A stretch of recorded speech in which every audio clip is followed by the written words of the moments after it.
Hey, hi, hello, and welcome To the Story Is Pod with Katie and Amanda. We're back with a regular episode. I know. I'm gonna say, did you miss us? But Did really, you miss us? it didn't. missed It you. felt longer for them that it felt longer for us than for y'all. 100%. We're back to a regular Tuesday episode. Wow. Can you believe it?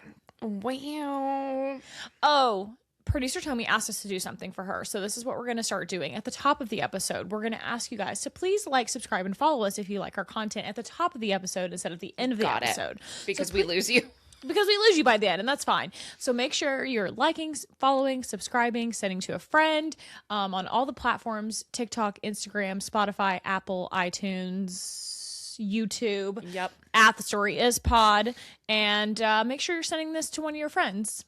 Also, you can shop any of the books that we talk about in the episode at the link in the notes below. Correct. Tommy does a great job of helping us out with that. And if you are not local to Charlotte and can't pick them up in the store, don't worry.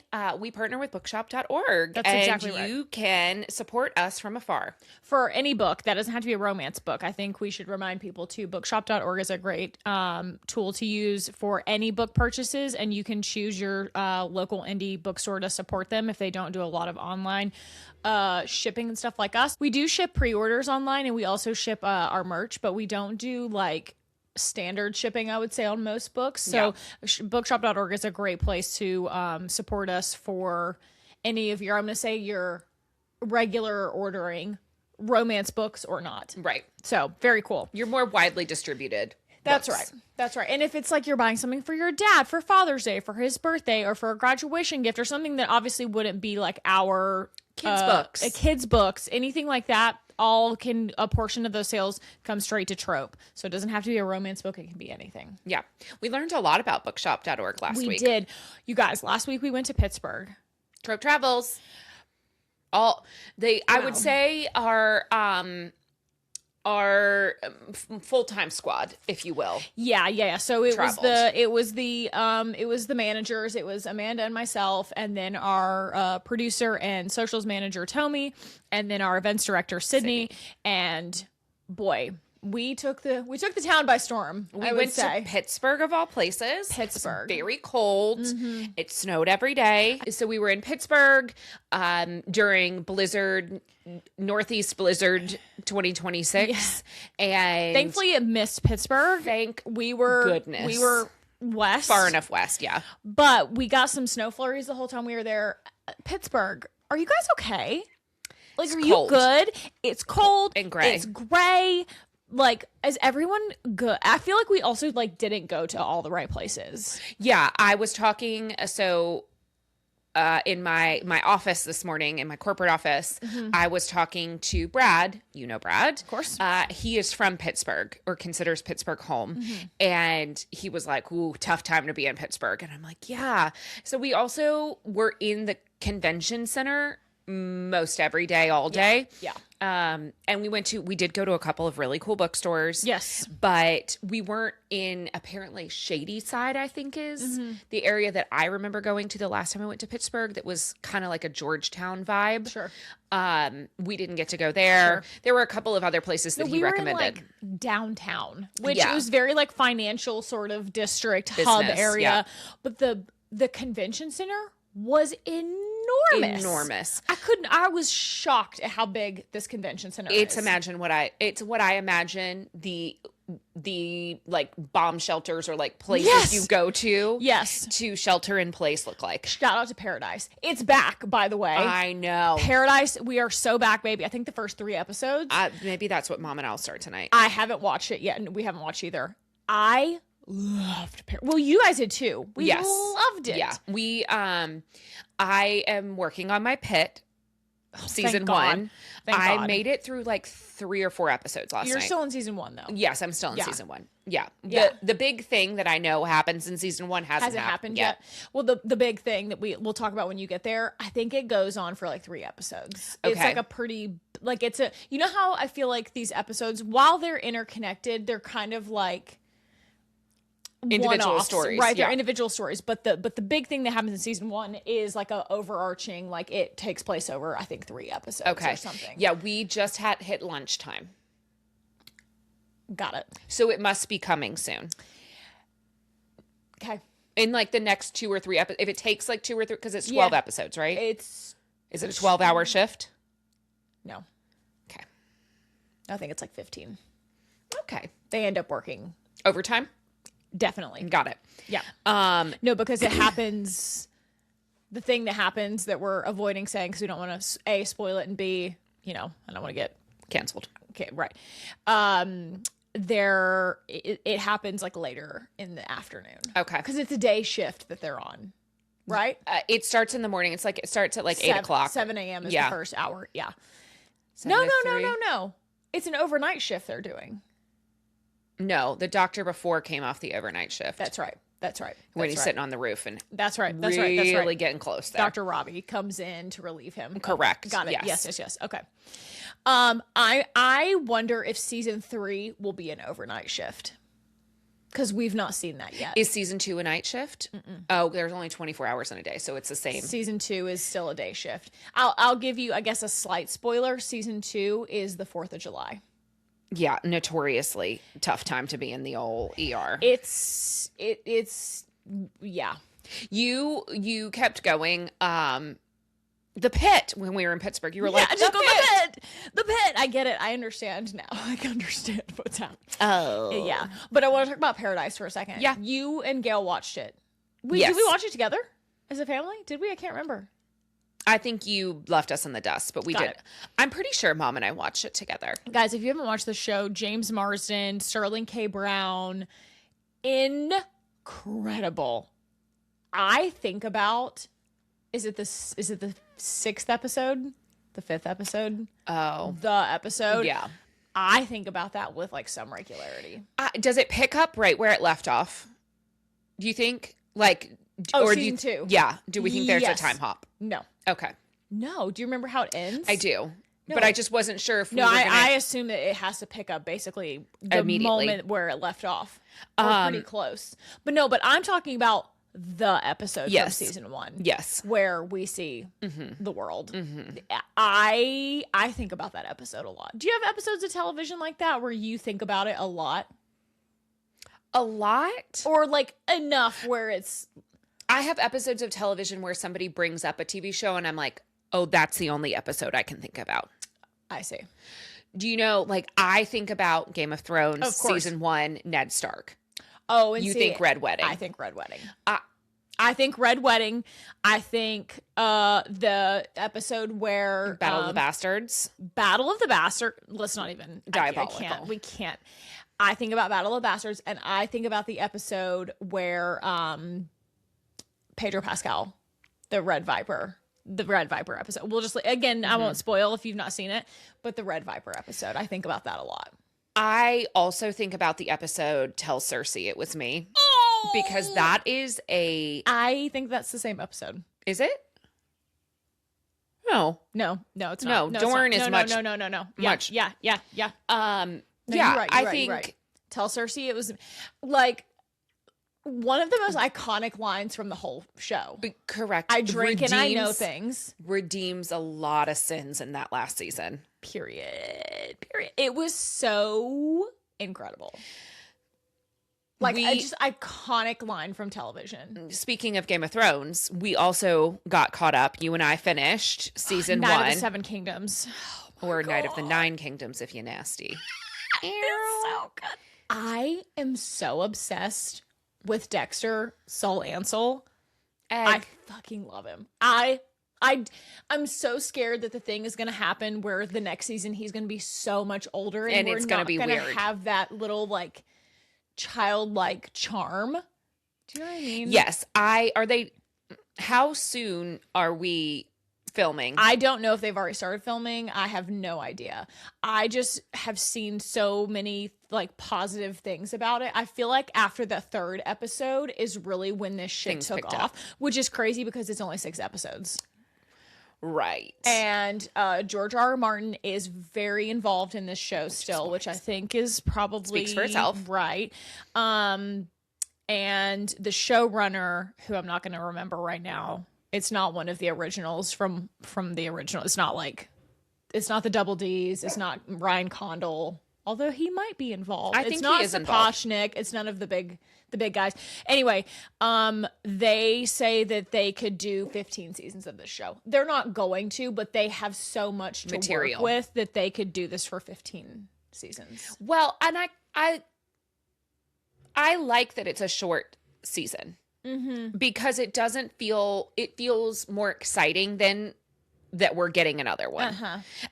I think as Americans, we tend to beat shows into the ground. Sure. Looking at you, Grey's Anatomy, like it's been on for 20 years. Like, Talk about episodes of TV that I think about Grey's Anatomy. right.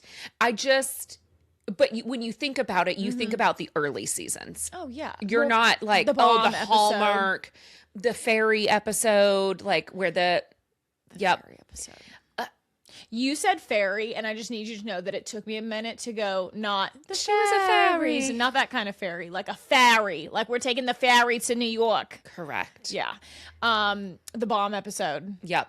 the fairy episode, and oh my god, the Denny, Well, the Denny storyline. Oh my god, I'll and, never get over it. Another iconic line. I'm just a girl standing in front of a boy asking her to choose me.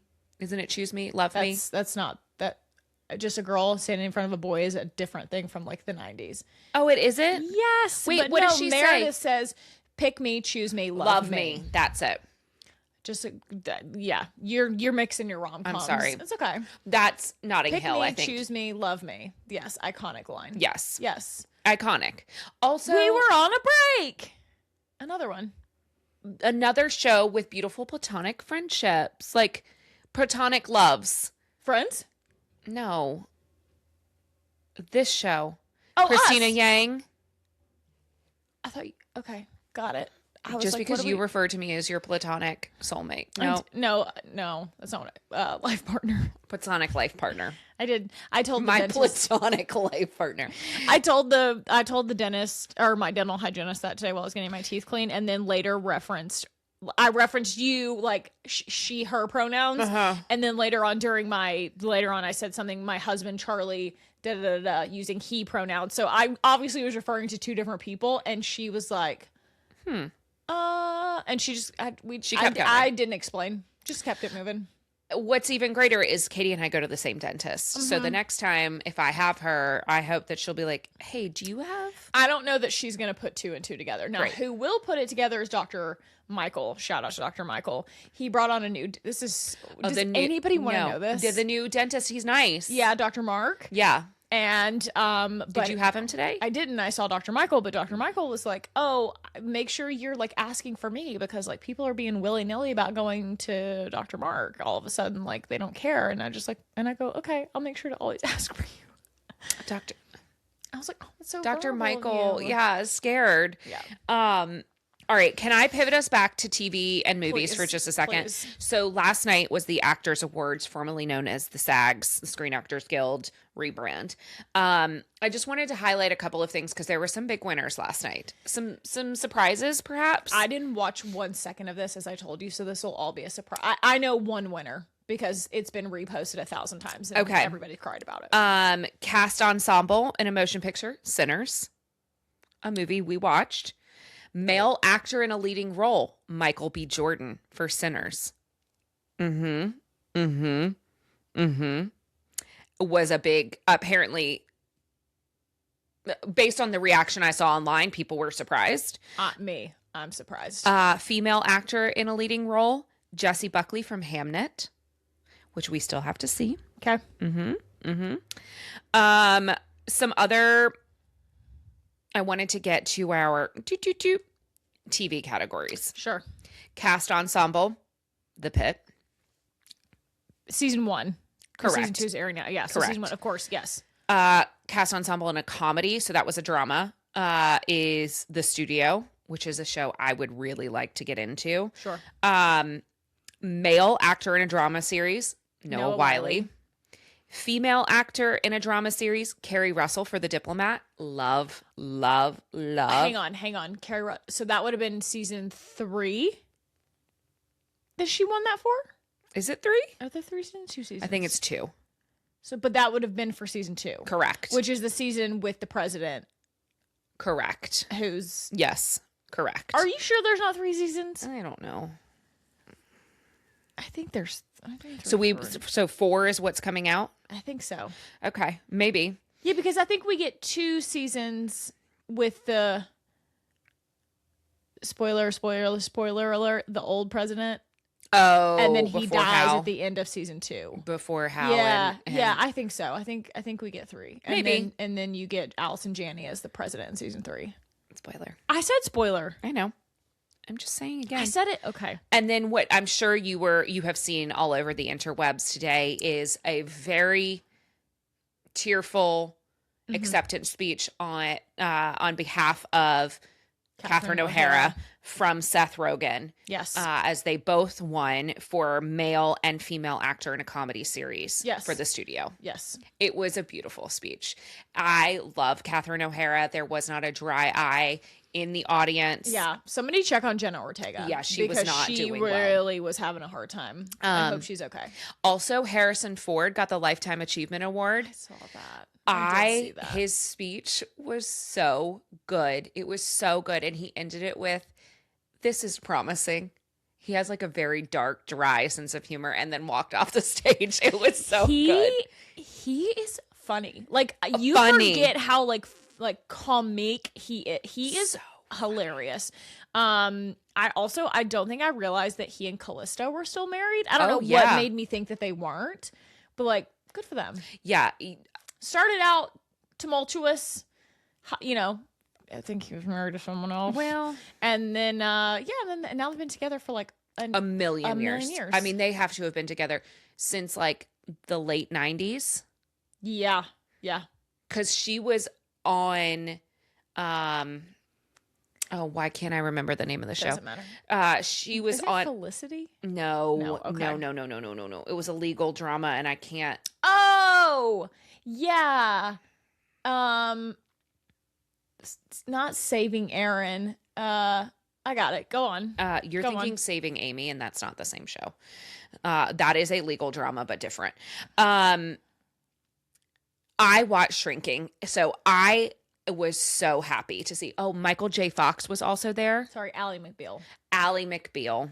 Yes. Ally McBeal. That is the legal drama that she was on. Yeah. Very groundbreaking for the time. It was like breaking the fourth wall. The fourth wall? Yeah. This is going really well today.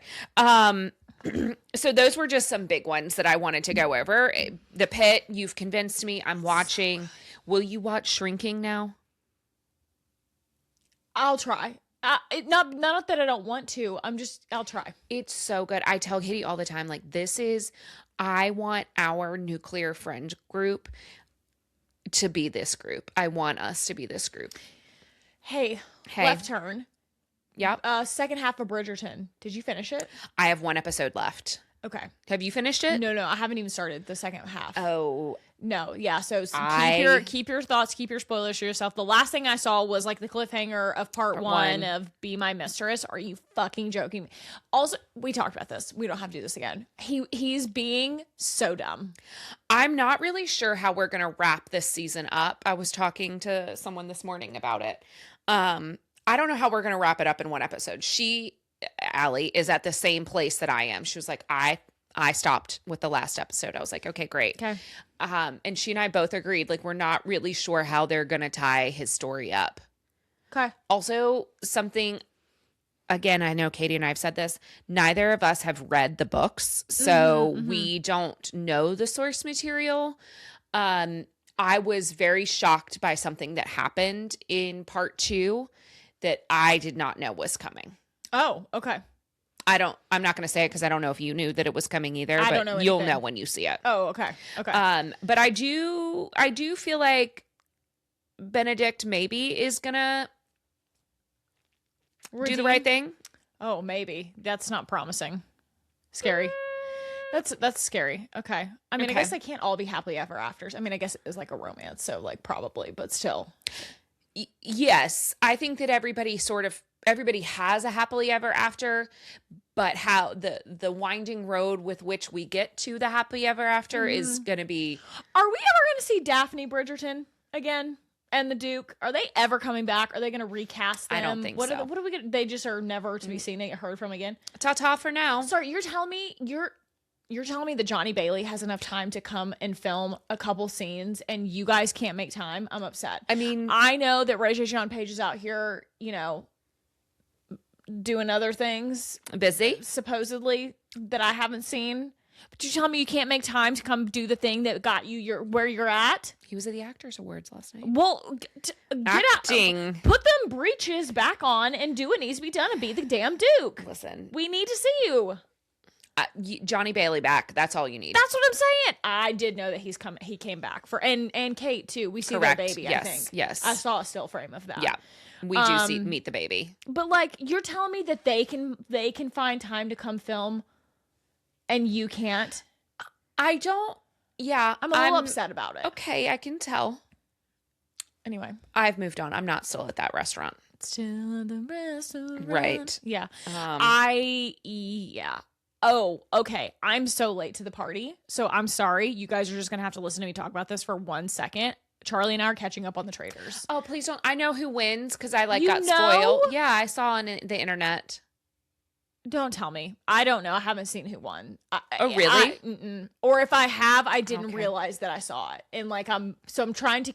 We're motoring through it. We're watching like 2 or 2.5 eps a night, so we'll be caught up very soon. I know Mama Kelsey doesn't make it very far. No, she doesn't. And she's like a. Is she like a? Spoilers if you're not caught up on the Traitors. This also is like the 3rd episode or something, so like very early on. Go on. Oh, that Mama Kelsey gets booted. Yeah, I thought you were on. I was like, you guys are only on the 3rd episode. Oh no. Is the game a little different this year? Alan. Yeah. Alan's always got a little something special up his sleeve. But you find out in the very first episode that there are 3 traitors, and then there's a secret traitor. That's there's a 4th, Mama Kelsey, right? Yeah. Yeah. And she Get doesn't Scott. do very good. She's a sweet angel, baby. I know. But it was like, I get where Alan was coming from because that could have been really fun. If she was. Yeah, it just was tough. I also think we'll have to talk about, God, I need you to start watching though. There was an opportunity to do something so sick and sinister that Alan didn't do, and I kind of wish that he had. Are his fits giving? Do you even have to ask? And are Tara and Johnny, my close personal friends, Tara Lipinski and Johnny Weir, are they sliving? I can't tell you anything. Oh, man. I can't tell you anything. Now, I will tell you this. Johnny, last night's episode that we watched was, if you guys have already watched it, it was the dinner banquet episode. If you know, something so insane happens and everybody has to get dressed up. And I guess this is a spoiler. Johnny is still present at this current juncture. I guess that's like a small spoiler. He's still in the game. And the outfit he wore, I looked at Charlie with my whole chest and I go, I'm just surprised. Johnny could have just done like so much more. Oh.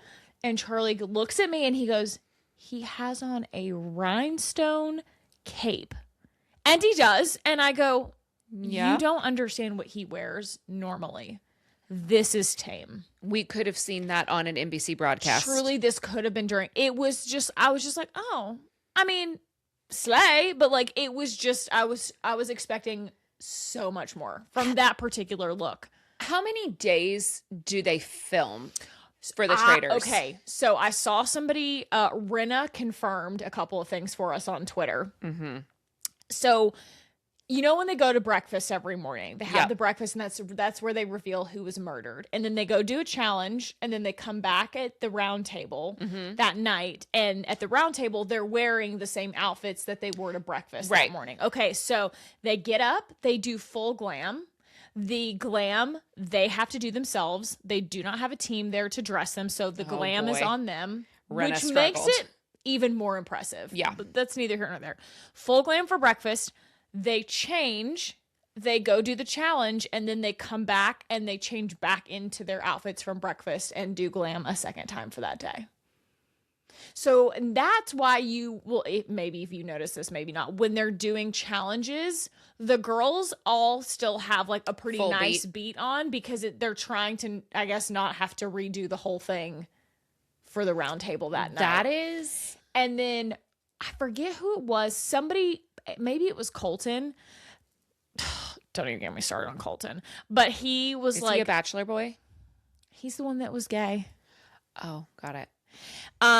He goes, the last 4 days, and we've done that. And I'm like, oh, these are just 4. These are just like. Right. So it's like back to back to back to back. Like 2 weeks? Like 10 days or something.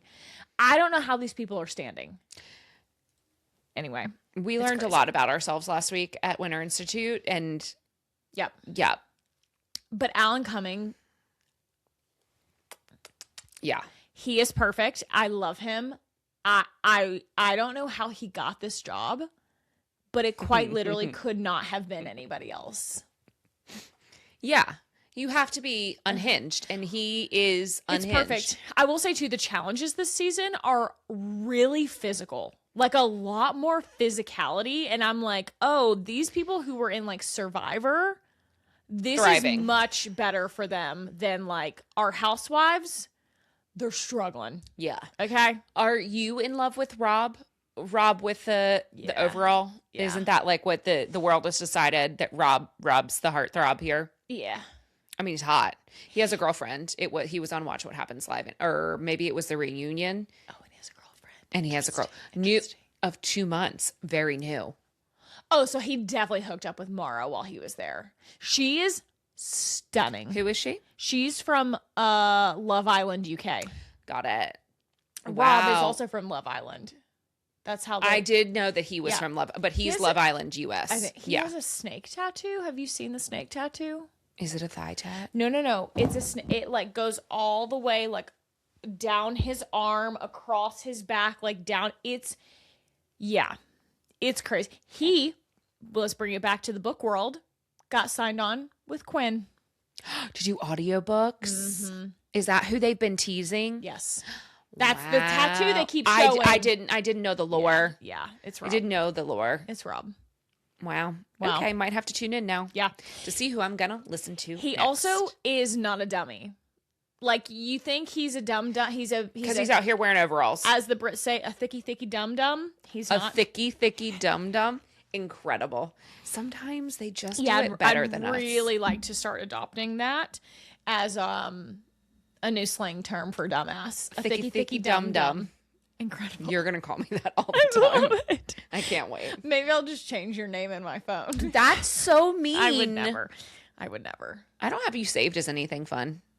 You're just first name, last name. That's diabolical. Everybody's first name, last name in my phone, except for Mom. Brian? Yeah. First name Brian, last name Earle. That's her dad, by the way. That's crazy. Speaking of honestly, you can if you want to. Well. He'd never know how it happened. He would never know. He'll never know. Unless you post. Well, this is on YouTube. He might know. You know, he is a YouTube boy. I forget. Okay. Let's see what else happened. Winter Institute. Oh my gosh, you guys. Let's bring it back to Winter Institute before we hop into the book report. Mm-hmm. Oh, you had some other. No. Yeah. Winter Institute was a lot. We met so many other booksellers. Yes. We met. Okay. And just to bring you up to speed, Winter Institute is a yearly like convention that's hosted by the American Booksellers Association. Mm-hmm. And it's bookstore owners, it's booksellers, it's publishers, it's authors. It's very cool, but it's primarily for bookstores, indie bookstores, and bookstore sellers. And we went, it was our first time. They have these great breakout sessions and classes about like how to run events and how to like improve your operating system and like, you know, just a bunch of different things like that. We met maybe the love of our life, would you say? Constance. Yeah. Constance is... I told her if I could be a lesbian, I would. So much. I choose her. She's tall. She's gorgeous. Beautiful. And she works for a publisher. I guess we won't say who, just to protect her privacy. Protect her privacy at this time. She works for a large publisher. Yeah, she works for one of the big five, and absolutely fell head over heels in love with her so much. So she was lovely. We met Caroline, who we were equally in love with. Caroline, who's our new and she's rep. in North Carolina. It's we love just her. Like we really made some great connections. We met a lot of our fellow romance only bookstore owners, which was fabulous. Both current and future. We met a couple people who are in the process of opening their stores. We did. We met I don't know, like 5 or 6 of them or something. That was great. So we had a great time. It was very informative. We definitely learned a few things, and we picked up a lot of books. You guys. A lot. If Tommy can drop in a photo here for our YouTube watchers, that would be great. Boop, right here. It was, I think last count was 132. That's right. That's how many books we came home with. That's right. Now, I want you to remember that this is like a general bookstore conference. This is not a romance specific conference. No. I might even say that there was some anti-romance sentiments bandied about in a few sessions that I was like, no, that's not acceptable. But we still managed to come home with 132, 98% of which were romance novels. One thing, I need you to look at Nigel's crossed paws. Very dainty. So cute. A show boy. But yeah, it was weird. There was some weird romance hate. I was very surprised. I thought that this was online slander only because we are so lucky. We just like don't get that.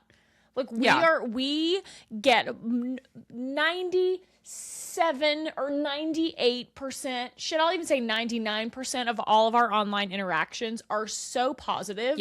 And so lovely. And just like, I mean, we're just very fortunate. Like maybe we're in like a bit of an echo chamber, but like we just don't hear, we just don't have that kind of feedback about romance books. And it was surprising to hear it from, also it was just surprising that their perspective was that because we're a romance only bookstore and we read mostly romance, sort of part of the gig, if you will, that we don't read other forms of literature. Oh, I see. I was like, Okay, Amanda had a bit of an encounter with someone who we won't say, and another bookstore owner, and it wasn't very nice, and it hurt your feelings. It did. It hurt my feelings. It hurt your feelings a little mostly bit. because I don't know this I don't know this person personally. They don't know me personally. And it was pretty rude. It was pretty rude. It was in front of a publisher, and I didn't care for that. The assumption that I wouldn't read something because it's not a romance title is false. We read The Women. We've read tons of literary fiction. I know. I didn't witness it. Unfortunately, you were by yourself for this. I was. And so you came back to report to the group what happened, and we were all a little they were like, what'd you say? And I was like, I was so taken aback that this was happening that I didn't really say anything. And I was like, well, oh, okay. That's okay. Listen, it's all right. We're only 25% of the market share. So like, it's fine. It's fine. It's fine. It's fine. We'll just kill them with our success, and that's all we can do. I said, okay, girl, I've clocked you. Right. But we came back with some really great tips from some other bookstore owners about just like some, I would say more like business management things were really helpful. We got some really great ideas. We got a really good idea from somebody that I think we may try to implement at Trope in terms of like managing local authors. So we're really excited to roll that out. So just like some really helpful like tips and tricks, but mostly we got introduced to our reps and stuff, and it was just very cool. Yeah, it was a lot of networking. It was a lot of networking. Yeah, it was a lot of peopling. We talked a lot. And then we came back on Thursday. Oh my God, wait. We buried the lead though. One of the nights there was a romance only event night. Hosted by Harlequin. Harlequin hostess. Shout out to Harlequin. Thank you so much for having us. We were so happy to be invited.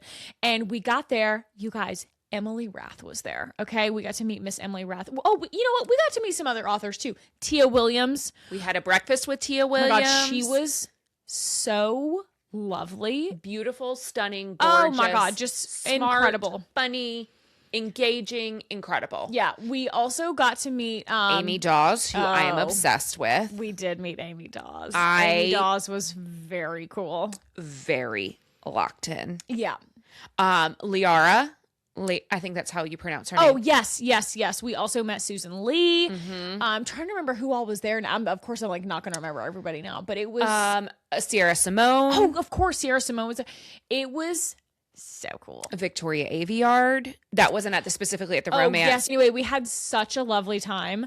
It was so cool. And I was just happy to be like, hi, we love you. Come to our store. Hi, can we be friends? Yeah. I think you're so cool. Yeah, it was very cool. And we got to be introduced to some new authors that we had we hadn't worked with before. Not only had we not worked with, but maybe hadn't read their works before. Yeah. So that was really fun. And it was chaos in the best way possible. Oh, excuse me. And we may have girl bossed like a little too close to the sun. We came home from Winter Institute to celebrate Trope's 1 year at the store. Oh, yes, we did. Yeah, yes, we did. We got home on Thursday and then turned around and had our first birthday party, brick and mortar birthday party on Saturday. It was... I mean, truly, the theme couldn't have been more on brand. It was Circus to Trope, and it was a 3-ring circus in the best way. I had on my little top hat. Amanda wore a corset all day. It was really something. We had a juggler. We had a kissing booth. Card reader. Oh my God. The kissing booth was so fun. The boys did such a good job. It was a fundraiser for a local organization here in Charlotte called Time Out Youth. And in cash alone, we raised like $100. Oh, that's awesome. And so Team Trope is going to be matching the cash donation. And then they had lots of like direct QR donations. So I don't know how to capture that because it went straight to the organization. Yep. So I'm hoping that we did about the same or maybe a little bit more with the QR codes. So I was happy to raise, several $100s for them. So that was really lovely. We had a human claw machine too. Oh my God, the human we had some claw of our machine favorite. Was so fun. We had some of our favorite vendors. We had Frankenberger out there. It was really Divine a good time. Barrel. Jake from Divine Barrel always taking care of us. Our bestie. He's our guy. For sure. Oh, and Ghost Tattoo was there doing little temporary tattoos. Wait, do you still have yours on? No, I scrubbed it off last night. Oh, I still have because it started to come off and it was like giving a weird color. It was like pink or something. Can't see. You can't zoom into that, but it says book boyfriend and it's like one of the traditional like mom tattoos. Mom heart tattoos. Yeah. It was very cool. They were so fun too. And they were doing like a raffle of their own. Yeah. But we had a ton of people. It was great. I think Sydney said just over 500. Just over 500. And I came home and then slept for 14 hours that night. I went to bed at 7:15. Like I was asleep. I don't know that I was fully asleep, but like I was in bed under the covers, lights off. Got it. In bed, 7:15. I didn't sleep great Saturday night into Sunday, but I slept divine last night. Yeah, I think it was just like Pittsburgh. Like I think it all just kind of caught up, and I went comatose. Yeah. I went we were comatose. Like, we're not going to people. I did go no one cares about this, but I did go buy my mattress, my new bed. You did? Yesterday. Oh, congratulations, buddy. I can't wait. We'd love a sponsorship. You're not going to say who it was because we didn't get a sponsor. Starts with an S, ends with an A. Well, you'll never know who that could be. There's actually a couple of options. Anyway, we're going to move on from that. We can move into the book report. The book report. Oh, before we go into the book report, it was brought to my attention. I thought we talked about this on the podcast. Perhaps we did not. We have dubbed you guys the Sippers. SIP, capital S, capital I, capital P. Story is pod. SIP. Sippers. So that's you guys. That's our listeners, our viewers. Hi, guys. I thought that we talked about it. I think we did briefly, but it wasn't like you said that Charlie had come up with a name, but I don't know if it explained what. Oh, I see. I'm so sorry. Well, that is the explanation. And heading into book report, you will have to excuse me. My book report this week is basically nothing because of all of the things that we just mentioned. Okay. So I've got almost nothing. So you talk to me about what you've got. Okay. Well, I did see right before we clocked in here that Penn Cole, she posted on Threads. This was actually, I think she posted yesterday that she finished her first full read through of Burn of the Everflame, the last book. It's done. It's done and sent to the publisher. And she said, hope you guys like long books because it took me a month to reread this. What do you mean? I don't know. She also said she was on a train in Paris. So like, Yeah, I just like need call a little me. bit- I'm happy to join you. happy to join you. I'll take an Boy. unedited manuscript. I'm happy to. Boy, I know. I will see. Okay. We'll see. I'm very excited about the book. Very excited. You know, you guys, my love for Spark of the Everflame knows no bounds. But I am a little nervous because this has been such a lengthy process to get us book 4, and like the scrapping of the book and then rewrite. I'm just. She says that she is most proud of this book. Okay, I love it. So I love we've just got to like land the plane, right? Totally. And I fear it has been long enough that I'm gonna have to listen to it again. Yeah, I'm gonna have to listen to at least book 3. I think that there's a solid chance that this gets dropped in like November, December. I think so. Yeah, just based on we've been waiting for so long, what the calendar looks like. Right. We don't have a Yaros, we don't have a Moss book. The only thing I guess that would be in big competition would be Quicksilver book 3 does come out in December. Yep. So we'll see. I think that it could still pull. I think so numbies. too. I don't know. I think you do like a November release and let Quicksilver come out in December. I think that'd be fine. You know what I thought was interesting? I was talking about this earlier today with book 2 of Shield of Sparrows, Rights of the Starling, and then book 2 of Silver Elite. Yep. They are coming out very close together again this year. Yep. I wonder if we'll have any different feedback. You know, last year I felt like they got compared a lot because they came out on the same day. Right. I never understood that. They are vastly different Apples books. and oranges, they just happen to have the same pub date. Do we think that we're going to find out any more information about who Danny Francis is this go round? Man, I don't know. Listen, that was such a big secret to keep, and I fear the more books that, because do we know how many books are going to be in that series? I don't think so. I just like, how long can they keep the secret is really the Let's thing. see if there's anything out there about that. We'd have to look into our booksellers like details and see if we could find anything. But yeah, I don't know. I mean, maybe, but I think that adds to like the mystique of it. And I think it behooves them to keep this secret as long as possible.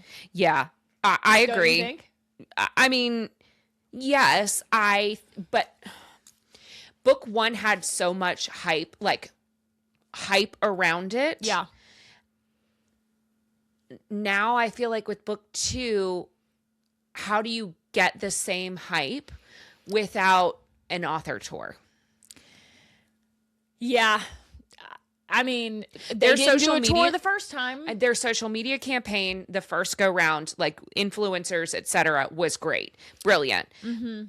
But we didn't really know anything about the book. Now we know something about the book. I just feel like there's got to be a little bit more on the PR machine. Well, the PR machine is already starting to work. I mean, it's already come across my desk a few times about like blurbs and stuff from the book and like so I think it's going to do the thing that it did the first time. I think they'll just have the same game plan is my assumption. Okay. I mean, I think they'll just have the same, but it is interesting that there just will never be an author tour for the book unless they do it like on the very last book, and then they'll be like, and the author That would be kind of cool. Big reveal. Yeah. Ooh, at like a midnight release party. That'd be so crazy. That'd be so crazy. Sorry, no free ideas. Wouldn't that be crazy though? Like, let's say we book Danny Francis for book 3. Yeah. Or the final book of this series. Yep. And we book Danny Francis. Okay, great. And Danny Francis is going to come, and Danny Francis is going to reveal themselves. And it turns out it's like Emily Rath, and you're just like, wait, what? Like, or whoever. Do you bring them out sort of like the Masked Singer? Oh my God, stop. And then you like take their hat off or the mascot hat thing off. That would be insane. That's a great idea. This is me pitching it. That's a great idea. I love it. This is me pitching you to let us have Danny Francis and do the unmasking. Are you going to be upset if it's revealed that it's like, I don't want to say a nobody. No one's a nobody, but it's like, it's not a famous person. We know that they're a best-selling author. So I think that there would be some name recognition there. Mm-hmm. I don't think they are a romance author. We have talked about this, and I agree. Yeah, I think that it would be interesting to me if it's like a Tom Clancy. Sure.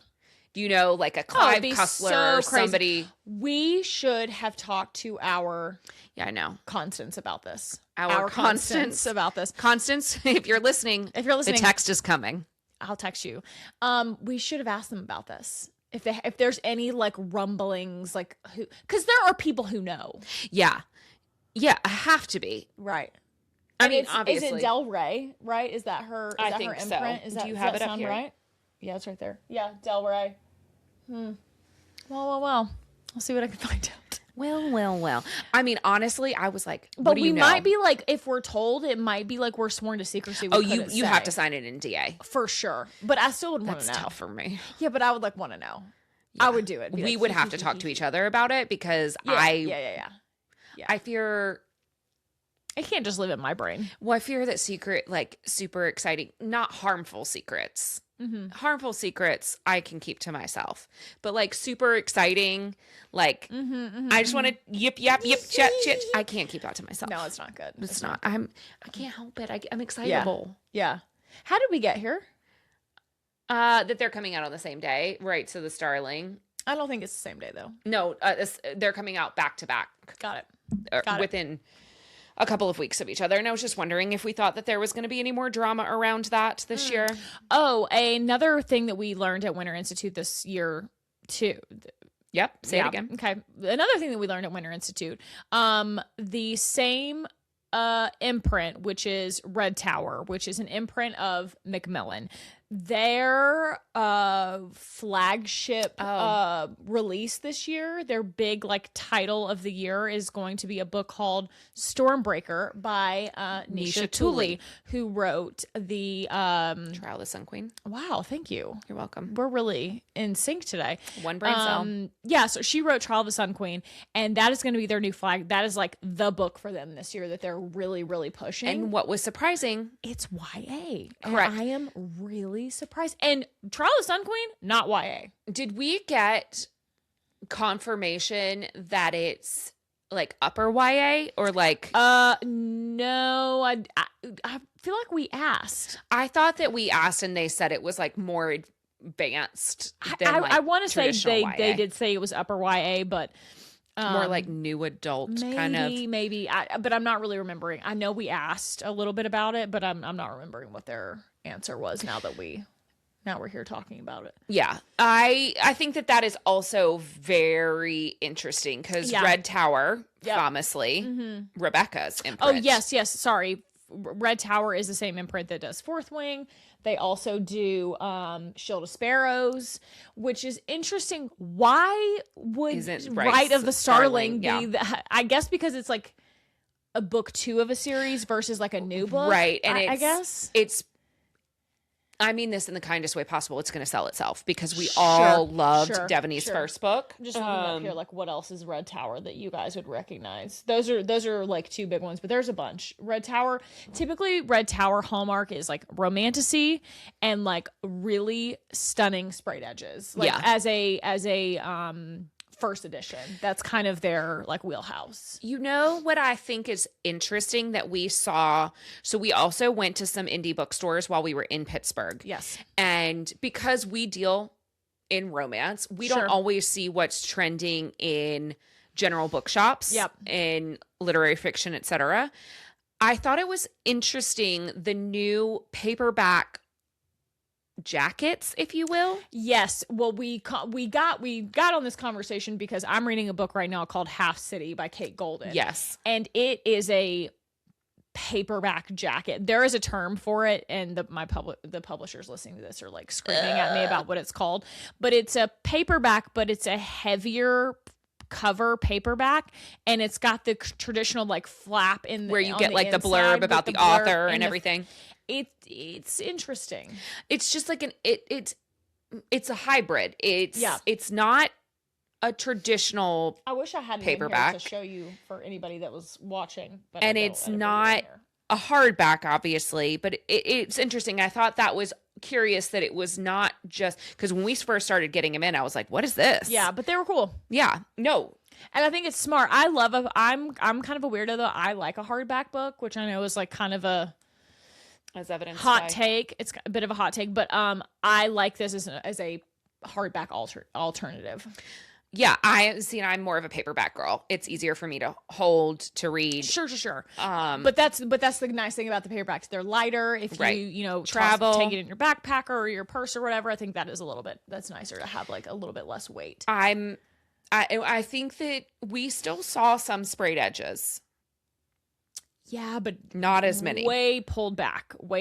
There were still some, but it was not nearly as many as we have seen in the past couple of years. Yes. Which I think is we saturated it. Well, and we clocked this last year of like, it's too much. There's too many. What I am finding interesting though will be like, okay, for example, Spark of the Everflame. The hardback books are just a hardback book. They're nice, big, chunky hardback book, but then the paperbacks have the sprayed edges, which I think is a fun, I like it. Little twist on it. So I actually kind of like that, but I think it's interesting. Yeah. I'm just curious, like, what the next thing is going to be. Like, because we did see, we had a book that came out this past week. Let me pull it up so I can get the name for you. Behind Closed Doors by Shane Rose. Oh, wait, hold on. I can't see it.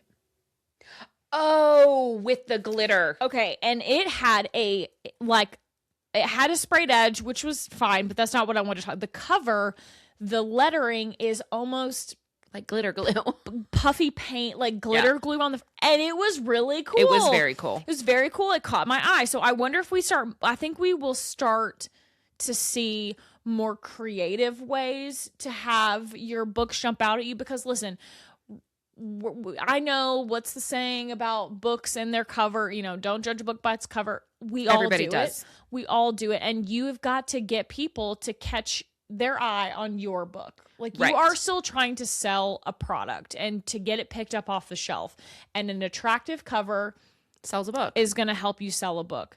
And what can you do to make yourself stand apart from all these other books?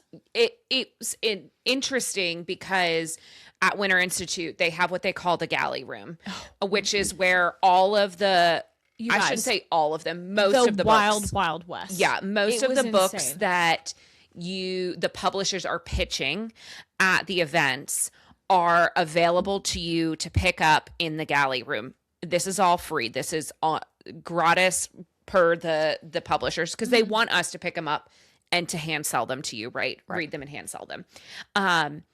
When we talk about a cover, we went in the first day, like an hour, maybe not even an hour after the galley room opened, and it was the Wild Wild West. People were just like hoarding. It was mob mentality. I understand why they had to make the announcement beforehand. No Hulken bags. Only make sure to take one copy per bookstore and no Hulken bags. And we were like, what are you guys talking about? We thought it was going to be orderly. No. We learned. But when we were going through that, because we didn't know all of the titles, and it was by imprint or by publisher. Yeah. So we had an idea of, Forever is going to be more for us, or Avon, or whatever it is. Berkeley. But you're packed in there. And you're throwing elbows. And you're passing by, and it is by cover of like, let me grab, because there's no. We were like, that looks like romantasy. I'll take one of those. Right. That looks like a contemporary rom-com. I'll take one of those, because there is something of a formula to the covers of books. Yep. Especially in the romance genre.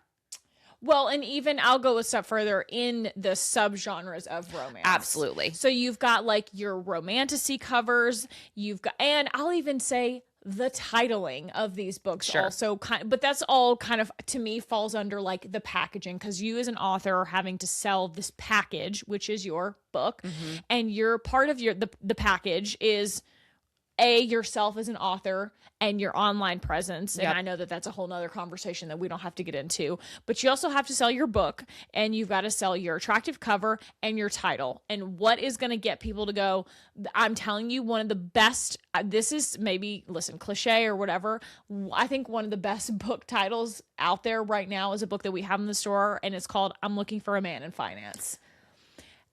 Cue the TikTok sound. We don't have to do anything. Now, is the cover anything like wow factor? It's a contemporary. It's fine. But like the title alone, people are like, that's funny. That is of the zeitgeist. Let me grab that. That was my elbow that just made that noise. I'm so sorry. Very, very nice. Cute.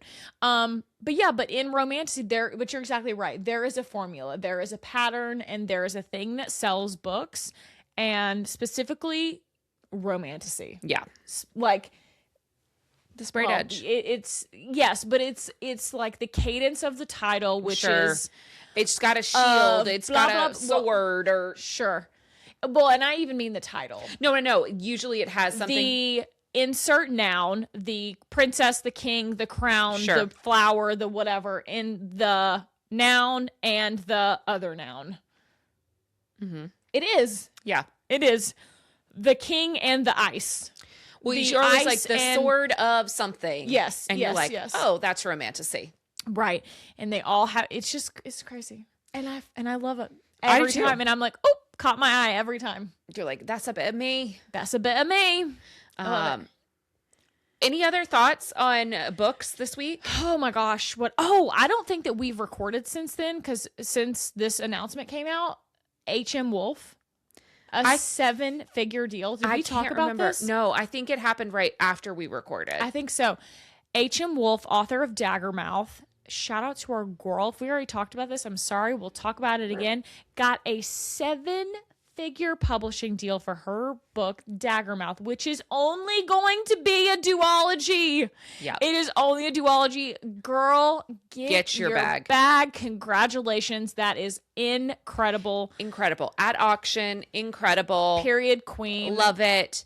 Yeah, we were talking about it with some of the publisher reps when we were in Pittsburgh, and they were like, yeah, that was one that everybody wanted. It went up for auction. Just think about it like Christie's. Anything else. And yeah. Simon and Schuster. Yeah. And the audiobook rights, I believe, went with it. I think they got everything. For 7 Yeah. For 7 figures, I believe they got. But I will be very curious because that's just for this duology, right? Mm-hmm. So whatever she writes next, she's also seemingly going to have New York Times bestselling author. 1,000%. Which doesn't hurt when you're shopping a book deal. We have been selling it like crazy. We are very lucky. We have copies of the indie version. And it has been, we have not sold a book like this. I'm like struggling to remember something else. Quicksilver. Yeah. I think that's probably the last one that we really, Quicksilver, similar Quicksilver indie to Trad. Yeah, no, I'm just trying to think of a book that we have sold like this.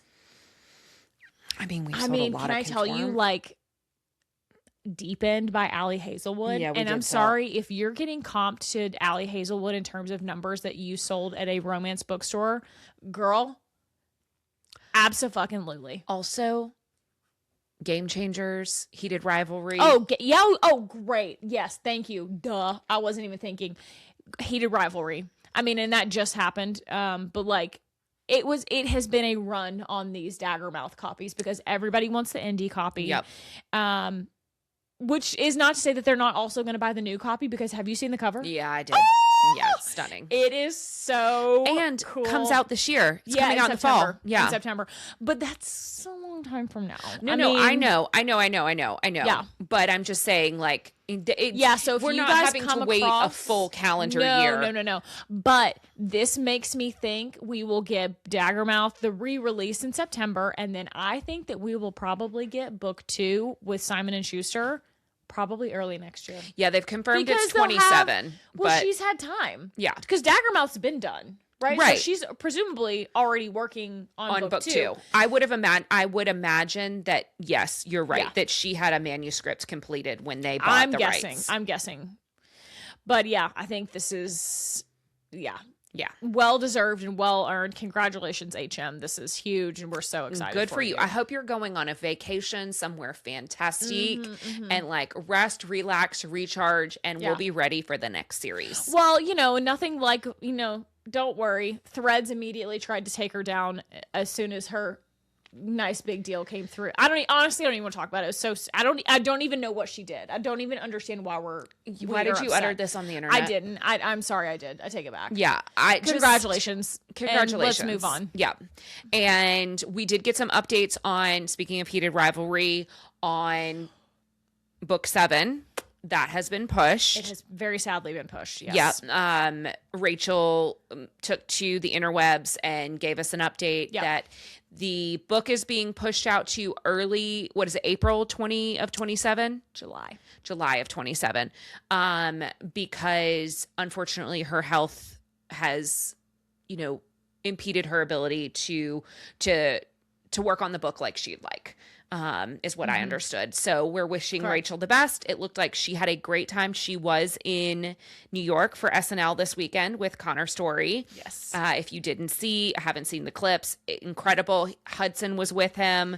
Hudson did not want to go out on stage at the end. He wanted Connor to have his moment. And he said all of the people backstage at SNL were sort of like, no, you have to go out there. So they made sure that Connor got his moment. And they also did something really funny with the hockey. With the men's hockey. With the men's hockey and the women's hockey team. Is very cool. Last thought for today before we sign off here about the Rachel Reid of it all. I'm going to make you all feel a little better because I think that this actually, I know that this is not what any of us wanted to hear, but we need to give Rachel her time. Yeah, to do what she needed to do. We need to make sure that she is healthy and happy. This is not just somebody who's like, hey, I need a little bit more time.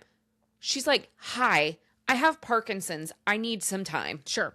But all that to say is, I think this is actually going to work out better. And let me tell you why. Because season 2 of Heated Rivalry is going to air, we just found out, in April of next year. So we're going to get Heated Rivalry season 2 in April, May, so that's 8 weeks roughly if they do it episodically week, and then we're gonna get the book right after the show ends. Yeah. So I actually think from a publicity standpoint and from like a momentum building continuity, standpoint, this makes a ton of sense, and I think that this is brilliant, and I'm also very happy that she is in a position to be able to do this for herself. Yeah. I know that she didn't want to, but Rachel, please take care of yourself. Do what you have to do. Yes, and your I think health that is far more important than our more Shane and Ilya right now. Yeah, than our need to get our hands on this little and book. frankly, Shane and Ilya would want you to do the same. Absolutely. And I think we talked about this ad nauseum while we were away, that this will also help the writers for season 3 that we're hoping they'll be able to go like right into filming 3. Sure. Because they'll have the plot points and everything for. Well, we suspected that she could perhaps pull a George R.R. Martin and give them like, here are like the 15 plot points that have to happen. You guys can kind of like, I can help you fill it in or whatever. I mean, I think she's involved in the show. Yeah. Well, the manuscript, if it's coming out next July, the manuscript will have been turned in.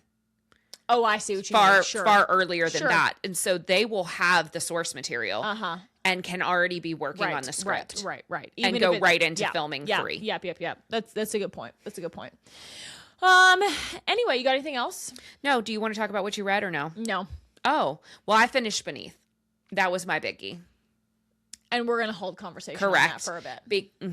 We're just gonna pause on that because we're way over time today as well. So without further ado, we appreciate you guys listening, watching, listening in your car. Love you so much. That was rambling. Follow me at That's Katie Mitchell. And me at 8ace8. And with that, go read your book.